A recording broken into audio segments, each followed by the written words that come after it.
I told my son that his dad had just died. He didn't even pause before saying, "It's Megan's birthday. Can we talk tomorrow?" In that moment, it hit me hard. I hadn't just lost my husband. I'd lost my son too. He never came to the funeral, but 3 weeks later, he got a letter from my lawyer. When he opened it, he just stood there frozen. I had done something he would never forget, and I didn't even have to say a word.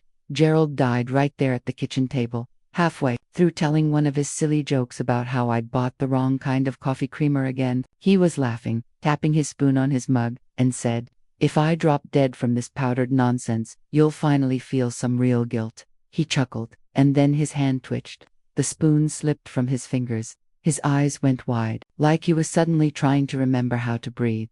I dropped the butter knife I was holding and ran to him, screaming his name, but it was already too late. His body went limp before I could grab the phone, before my knees hit the kitchen floor, before I could ask if this was another one of his awful jokes. But it wasn't. The 911 operator talked to me in this calm, steady voice while my world fell apart. I kept whispering his name over and over while they told me how to do chest compressions, but deep down, I already knew he was gone. I could see it in the way his head leaned to the side. I could feel it in how cold his hand was when I tried to hold it. When the paramedics arrived, I just stepped back. I felt like I was floating, listening to them say things like massive, unrecoverable, and DNR. I nodded because I didn't know what else to do. The house felt too loud and too quiet at the same time. I sat on the edge of the couch, staring at the floor. After they covered him up and told me there was nothing more they could do, I picked up the phone and called Nathan, my only child. My hand was shaking so badly, it rang 5 times before he answered. Somehow, I managed to say, "Nathan, it's Dad. He just collapsed. He's dead." There was a long pause. Then, in this flat voice, like he was reading a grocery list, he said, "Oh Mom, today's Megan's birthday. Can I call you later?" At first, I thought I'd imagined it, that my brain had made it up because I couldn't process anything else. But then he added, "She's got this brunch planned and we have people over." I didn't say anything.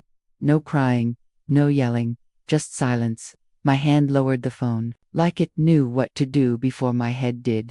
I hung up on my own son before he could say anything else that would shatter me even more. The room started to buzz in my ears, like all the air was being sucked out. I looked over at Gerald's chair, the one he always sat in for breakfast or to do his crossword puzzles late at night. He was still there, slumped over. I sat beside him for what felt like an hour, holding his hand like maybe, somehow, he'd come back. When the coroner finally came, they asked if I wanted a moment alone with him, but I didn't. The moment I needed was already gone. I went upstairs, locked the bedroom door, and lay down on our bed without even bothering to change the sheets. Gerald's phone was on the nightstand. I picked it up, hoping for something, anything. There it was, a missed call from the night before at 10:42 p.m. One call to Nathan, no voicemail, no answer. Gerald had tried to talk to our son the night before he died. Maybe he felt something was wrong. Maybe he just needed to hear his voice one last time. And Nathan didn't pick up. I held Gerald's phone to my chest and felt the weight of everything we'd built together. 42 years of marriage, a house full of memories, a man who worked every single day to take care of his family. And in that moment, the silence from Nathan felt louder and more painful than any words anyone could have spoken. On the day of Gerald's funeral, I felt like I was walking through a dream where everything looked normal, but nothing sounded right. I could see everyone's mouths moving, but all I heard was the emptiness where Nathan should have been. I stood by Gerald's casket, clutching the sides of the podium so I wouldn't fall over, while people I hadn't seen in years came up to whisper, "He was such a good man, we're so sorry." All I could think about was that my son, my only child, wasn't there, not sitting in a pew, not standing next to me, not even waiting outside in the car. He was just gone. The night before the funeral, I called just to confirm the time, and Megan answered Nathan's phone. She told me Nathan was still thinking about it, because they had already booked a weekend getaway, and canceling now would cost too much. I just sat there staring at the phone while she kept talking, going on about how her birthday was important too, and how she was trying to keep things light for her own mental health. I didn't say a word. I didn't want to beg anyone, especially not my own son, to show up for his father's funeral. Not when Gerald was the one who stayed up all night rocking baby Nathan through colic. Not when he spent weekends helping him build Lego cities or taught him how to balance a checkbook before he turned 12, and definitely not when Gerald had tried calling him the night before he died and never got a call back. People noticed he wasn't there. Of course they did. The whispers started before the service even began. "Where's Nathan? Did he miss his flight? Is Megan okay?" Like they were the ones we should be worried about. Even Gerald's old college friend, Frank, leaned over and whispered, "I thought your boy would be front and center today." I just nodded like it didn't feel like my heart was cracking in half. But the moment that really broke me, it came after the service. I was standing by the coffee table in the fellowship hall when one of Gerald's coworkers breathed up to me. He said, "I don't mean to pry, but Gerald mentioned something weird last month, something about helping Nathan out with money. He seemed pretty stressed." That stopped me cold. Gerald never told me anything like that. I thought we told each other everything, no secret. We promised each other that when we merged bank accounts and bought our first crib. I didn't ask Brian for more details. I just smiled, thanked him for coming, and went straight to the bathroom. I sat down on the toilet seat, staring at the floor, completely numb, until someone knocked on the door, asking if I was okay. I wasn't. My son had skipped his father's funeral for a brunch and a weekend trip. And now I was hearing hints of hidden money problems and things Gerald never told me. When I got home that night, the silence in the house felt too big, too heavy. I poured a glass of wine and stared at Gerald's empty armchair, trying not to cry. Then I opened my phone, and there it was, Megan's Instagram post. She was wearing a bright pink dress, holding a mimosa, smiling ear to ear. The caption read, "Best birthday ever. Love, my hubby." It had been posted during the funeral, during the eulogy. I stared at that photo until my eyes blurred and my hands began to shake. That night I couldn't sleep. I kept rolling over, in bed, reaching for Gerald's hand out of habit, and coming up empty. Around 3 a.m., I got out of bed and opened Gerald's desk drawer. I started digging through papers, bank records, receipts, insurance, documents, anything that might explain what Brian meant. I wasn't just grieving anymore. Now there was something else, something colder, like betrayal creeping in. By the next morning, I had one clear thought: find the truth. I went straight to Gerald's locked filing cabinet, the one he always told me I had a spare key for. And I did. It was taped behind our wedding photo in the closet. A sweet gesture back then, now, it felt like a quiet test I didn't know I'd need to pass. I opened the drawer and found rows of neatly organized folder stacks: returns, retirement plans, bank statements, everything labeled by year and month, like a man who didn't expect to die in the middle of a joke. It didn't take long to find the one that made my heart stop. A slim blue folder marked Nathan Transfers. I sat down and opened it, hands shaking. Inside was a list of wire transfers. $2,000 here, $3,500 there, and then one that turned my blood cold. $12,000 labeled urgent, Megan Medical. I blinked at the numbers, hoping they'd change, but they didn't. 15 transfers in the past year and a half. And I had no idea. Gerald never told me. We didn't keep secrets. We promised. I kept flipping through the folder, looking for something, anything that could explain it. And that's when I found the letter. It was folded between two statements, yellow legal pad paper, Gerald's handwriting, not addressed to me. It was for Nathan. "Nathan, this is the second time you've told your mother one thing and done another. I've kept quiet because I wanted to believe you were being honest. But if you lie about Megan's expenses again, or if I find out you've used this money for anything other than what you said, I'll have no choice but to cut you off completely. I love you, but I won't let you take advantage of your mother's trust." It wasn't signed, but I didn't need a signature. I knew Gerald's handwriting like the back of my hand. And in that moment, it all hit me. My husband had died, my son had disappeared, and the truth, the ugly, painful truth, been sitting quietly in our house this whole time, just waiting for me to find it. I knew the lines and little scars on Gerald's hands by heart. When I found that letter, I knew right away he'd never sent it. The date at the top was just 2 weeks before he died. I sat there, staring at it, my hands shaking so badly the edges of the paper started to crinkle. My mind kept replaying the way Nathan's voice sounded on the phone when I told him his dad was dead. So calm, so annoyed, like I was asking him to reschedule a dentist appointment, not telling him his father was gone. I couldn't breathe. I couldn't even cry.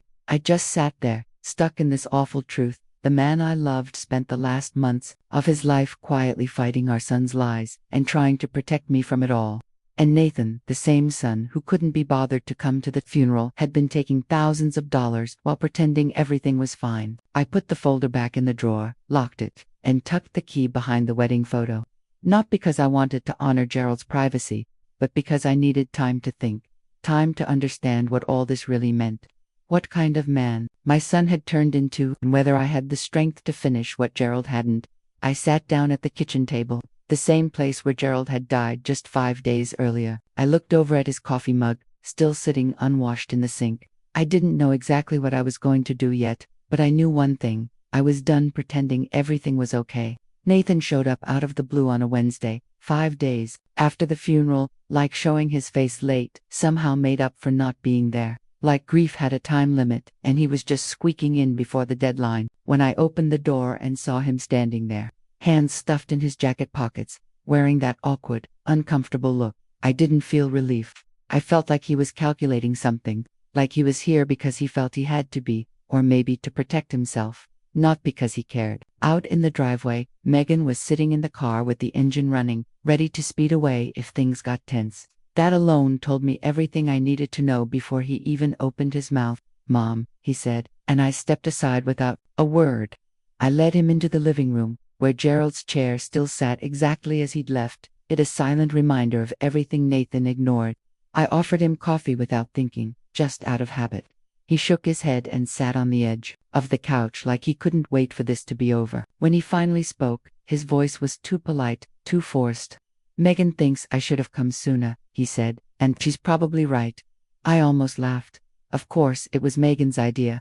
Of course he needed her permission to show up, like this was a PR problem he needed to fix.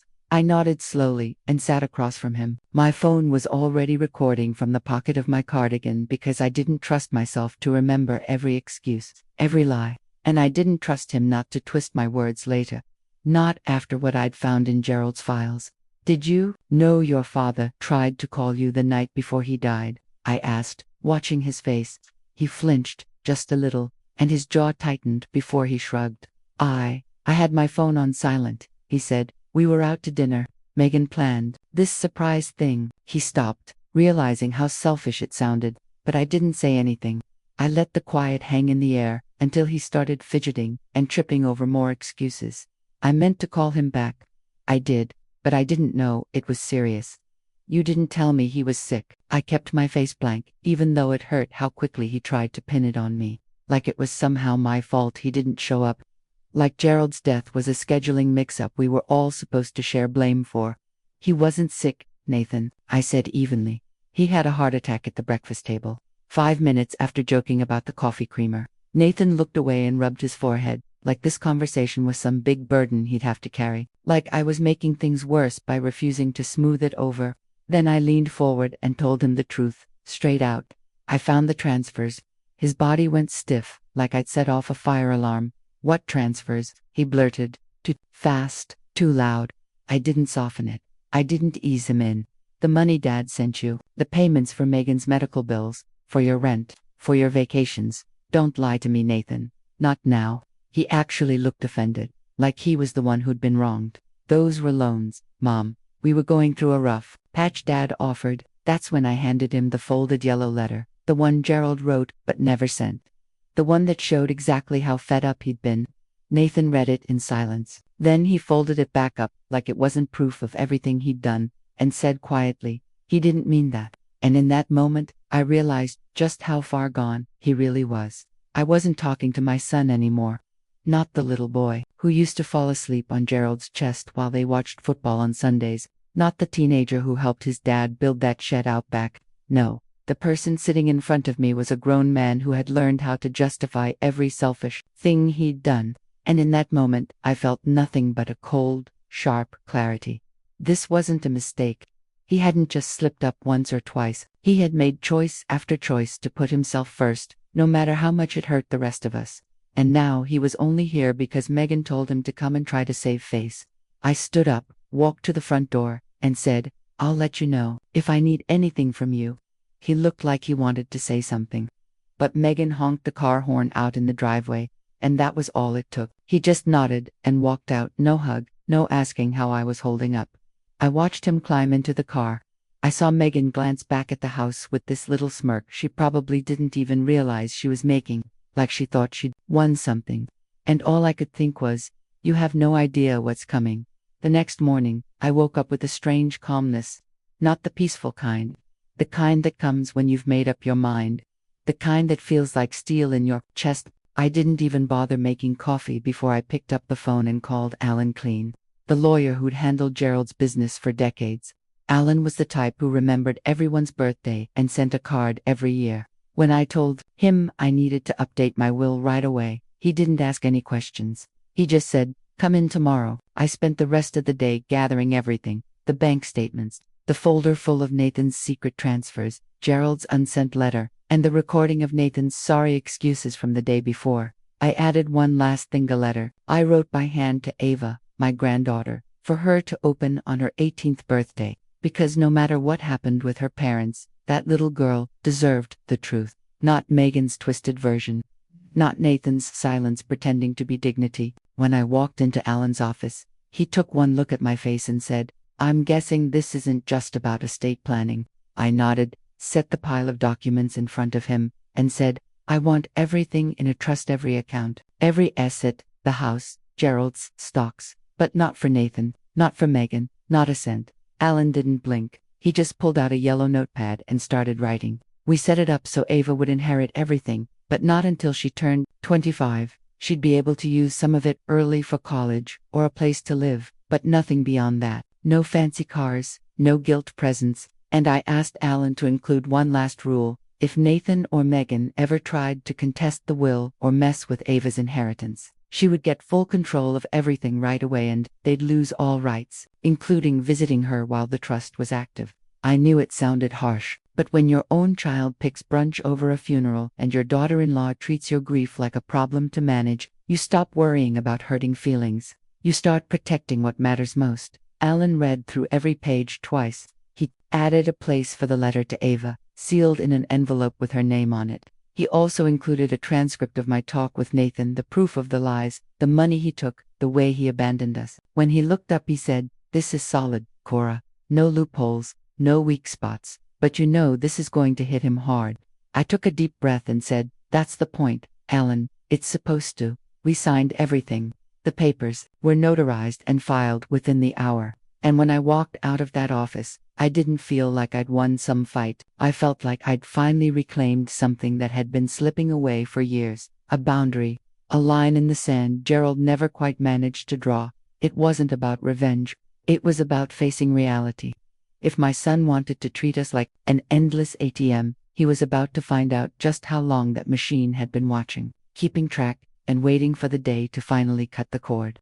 I sat at the kitchen table with a glass of wine and read the letter I'd written to Ava one more time. It was 6 pages long. 6 pages of truth, not bitterness. I wanted her to know who her grandfather really was, how he'd spent his life helping her father, how all that kindness was turned around and used like a weapon to get more money, to cover up lies. I told her the money she'd one day receive wasn't just some gift. It was a responsibility, a reminder to choose love over convenience, loyalty over looking good, and courage over just going along to keep the peace. Because she was the only one left in this family who still had a chance to do the right thing. When I sealed that envelope, it felt like I'd finally closed a chapter. Not a chapter of grief. Grief is its own thing, but of silence. That heavy silence that creeps in when the people you love betray you so slowly you don't even see it happening, until the day you're standing alone at a funeral, realizing they were never really there at all. And now, I had made sure that silence wouldn't be passed down to her. For days after I left Alan's office, the letter landed in Nathan's mailbox, certified mail. I got the delivery confirmation in my email at 11:13 a.m. I pictured him, in his kitchen, sorting through the usual bills and junk mail like it was any other Wednesday until he saw the law firm's logo stamped on the envelope. I knew exactly when he opened it. Too, because he didn't call, didn't text, didn't send an email. Not that day, not the next. But Megan did. She didn't even bother with words at first, just fired off a stream of angry texts. Some were passive-aggressive. "Wow, classy, Cora. Others were downright nasty. You're unbelievable. Do you even care about Ava? I didn't reply, because that silence was the truest thing I could give them. On the third day, Nathan finally called from a blocked number. His voice sounded small, uncertain, like he was trying to use the tone he'd had when he was 6 years old, scared to admit he'd broken something, like he thought if he just sounded sorry enough, I'd forget everything that had happened. He started with, "Mom, I just got the letter." Like I didn't already know, like the past 3 days hadn't felt heavy enough to crush me. I said nothing. I let the silence sit between us. Finally, he asked, "Is this real?" I took a breath and said, "You tell me," because there was nothing left for me to explain. The pause after that felt like the longest 10 seconds of my life. Then he said, "I didn't know Dad felt that way." And that was it. That was the moment something inside me just snapped, not in anger, but into something cold and clear. "You didn't know," I said, my voice flat, "because you never asked. Nathan, you were too busy acting like we were optional." Right then, Megan clicked onto the other line. Her voice was sharp, almost screeching. "You can't actually disinherit your own son. That's insane." I almost laughed, not because it was funny, but because it was so predictable. The second the money was gone, her real face showed up. "I didn't disinherit him," I said. "I protected Ava." She scoffed like she couldn't believe it. "From us," she demanded, like it never crossed her mind she could be the problem. I took a deep breath. From this conversation, from this entitlement. Before she could spit out something uglier, I hung up. Because that was my boundary now. You don't get to ignore us when it's inconvenient, then show up to claim what you think you deserve. You don't get to skip the funeral and still expect the inheritance. You don't get to erase the past and then rewrite the will. I sat there in the kitchen afterward, the same spot where Gerald's heart gave out. I stared into the quiet, and for the first time since the funeral, I felt something like stillness, not happiness, not closure, just a calm sense of control. Like I'd finally done the thing Gerald never could before. It was too late. Later that night, Nathan sent one last text. All it said was, "I don't know how we come back from this." I didn't reply. Because the answer wasn't mine to give anymore. It was Ava's. And one day, when she was old enough to know the whole story, she'd decide for herself who deserved a place in her life. They showed up on a Sunday afternoon without calling first. Megan stepped out of the car wearing heels, too tall for a driveway showdown. Nathan trailed behind her, looking like he wasn't sure if he was there to support her or keep her from making things worse. The second I opened the door, Megan started in. No greeting, no question, just an accusation. "You're manipulating this family with legal threats," she snapped, her voice so sharp it sounded rehearsed, like she'd been practicing it in the bathroom mirror. I stood there in the doorway, not inviting them in, not moving an inch. I let the weight of her words hang in the space between us. Then she added, "You're punishing us for setting boundaries." That was when I saw it, the little tilt of Megan's chin, that smug look that said she still thought she was right, even after skipping Gerald's funeral, even after sneaking money through Nathan, even after turning herself into the victim of a mess she'd created. I didn't say anything. I just stepped aside to let them come in, not because I wanted them there, but because I knew Ava was upstairs, listening from the hallway like kids always do. And deep down, I needed her to hear this. Not to hurt her, but to protect her. To give her the truth so she'd have something solid to hold on to. Megan marched into the living room, her perfume thick in the air. Nathan slipped in behind her and sat down without a word, eyes locked on the floor, while she took over like she always did. "We talked to a lawyer," she said, crossing her arms tight over her chest. "And if you don't change the will, we might have grounds to question your capacity." That was when I finally spoke, my voice steady and low. "Are you threatening to have me declared mentally unfit?" Megan shrugged, like it was no big deal. "I'm just saying, it's not unheard of. Grief does strange things to people." I saw Nathan flinch at that. Maybe it was guilt, maybe it was shame. I couldn't tell. Then I heard the soft creak of the floor upstairs, Vav shifting her weight, listening to every word. I knew, in that moment, that everything being said was sinking in. She was the only person in this family who still had a chance to see things clearly. I looked straight at Nathan and asked, "Do you agree with her?" He didn't answer, just swallowed and looked away. And that silence was worse than anything Megan could have said, because it told me all I needed to know.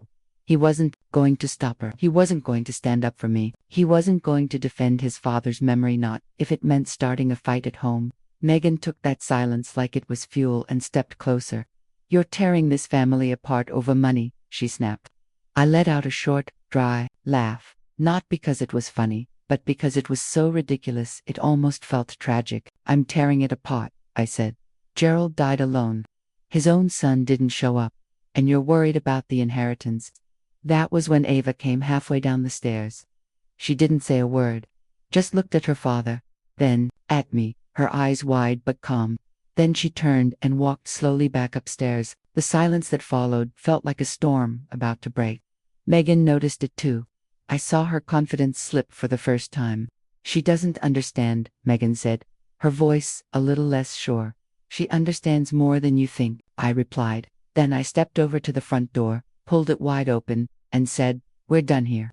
Nathan stood up without arguing. He walked out ahead of her. Megan lingered a second, like she wanted to spit out one last insult, but she didn't. She just turned and followed him, her heels tapping against the tile. I shut the door before her last step even hit the porch.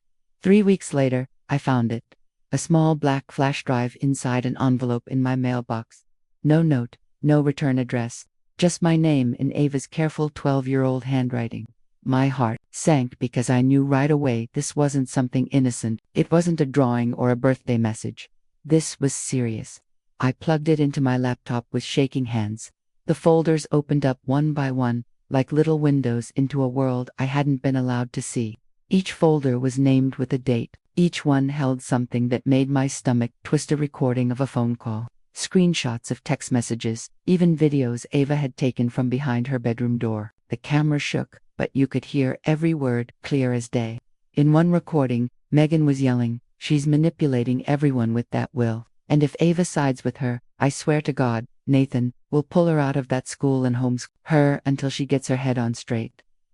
In another, Nathan's voice was quiet but somehow even worse. "Just let Mom run her game. It's not like we were counting on the money right now anyway. If Ava plays nice, she can still help us later." I sat frozen in my chair, listening to my own son talk about my life, my home, as if it were some strategy game, like I was just a piece they could move around until they got what they wanted.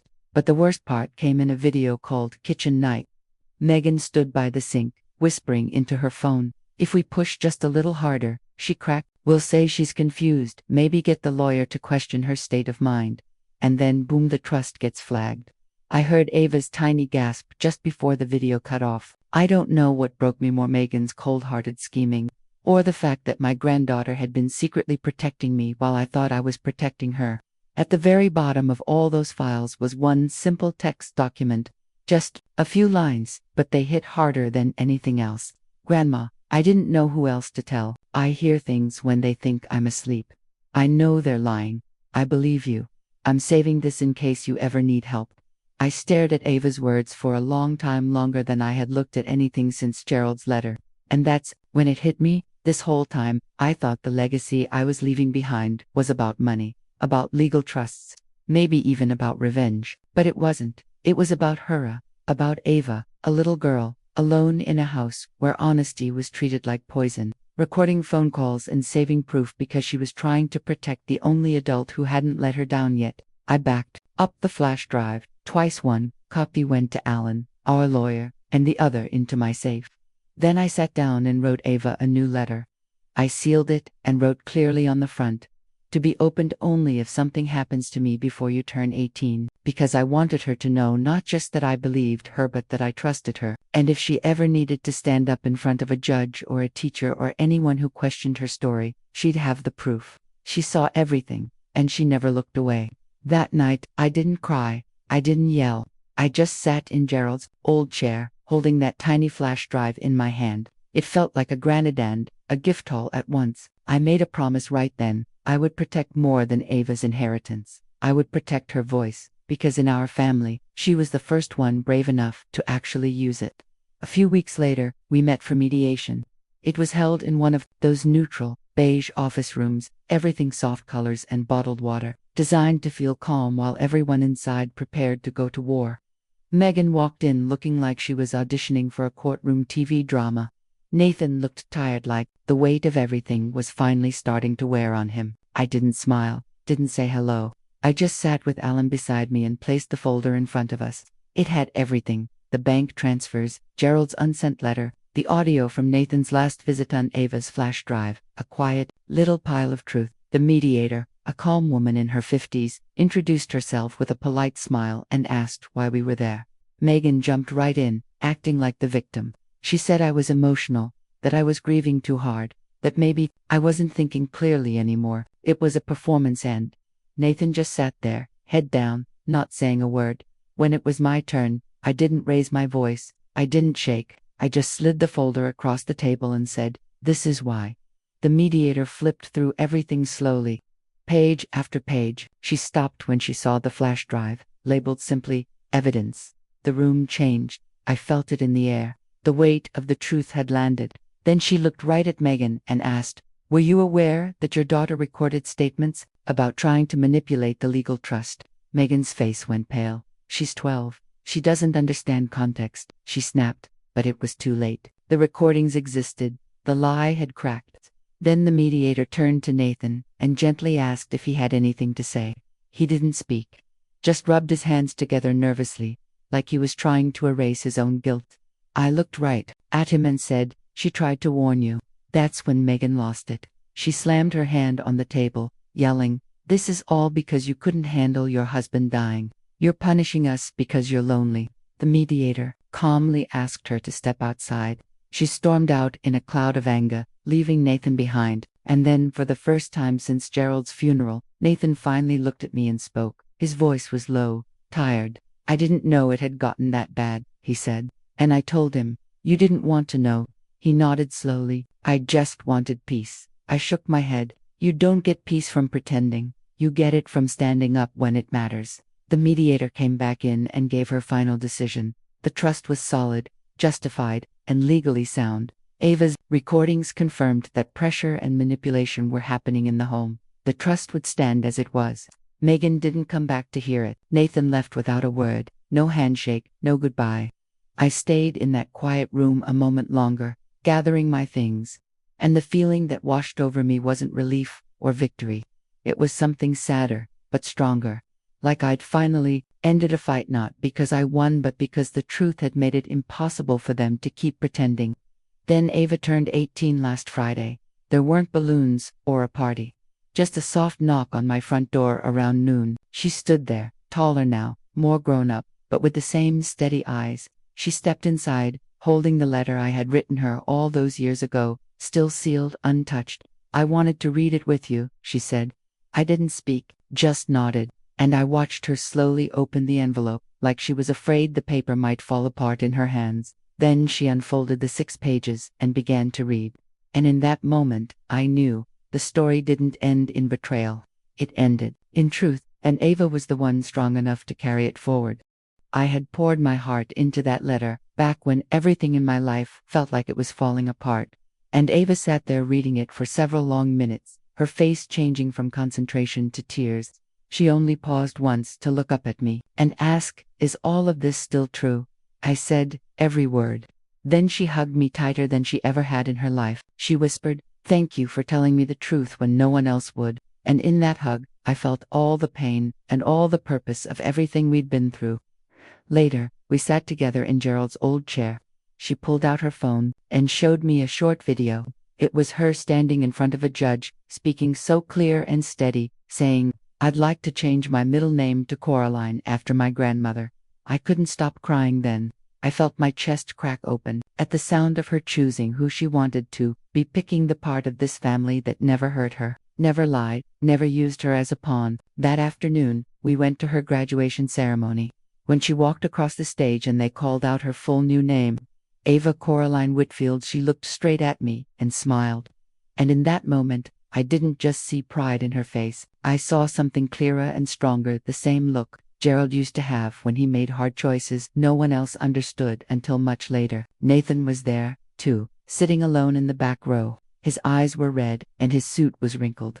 He clapped, but it felt like he was doing it because he was supposed to, not because he felt any joy. He didn't come over to talk to me. He didn't talk to Ava either.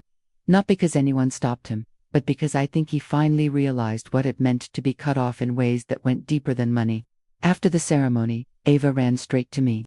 She hugged me again and whispered that she wanted to come live with me next semester. Her roommate had backed out. I laughed through my tears, feeling so grateful I'd get another year of her stories. Her music drifting from her room, her toothbrush in my bathroom. It felt like a quiet victory over everything Megan had tried to control.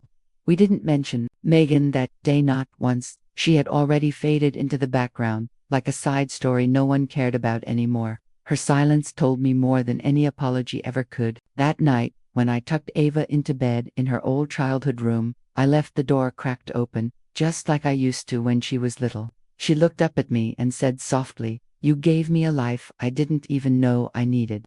I kissed her forehead and said, "You chose it, sweetheart. I just cleared the path." Then I walked down the hallway to my own room. As I passed Gerald's photo on the wall, I reached out and touched the frame. I whispered, "She's going to be okay, love, we're going to be okay." And for the first time in years, I actually believed it.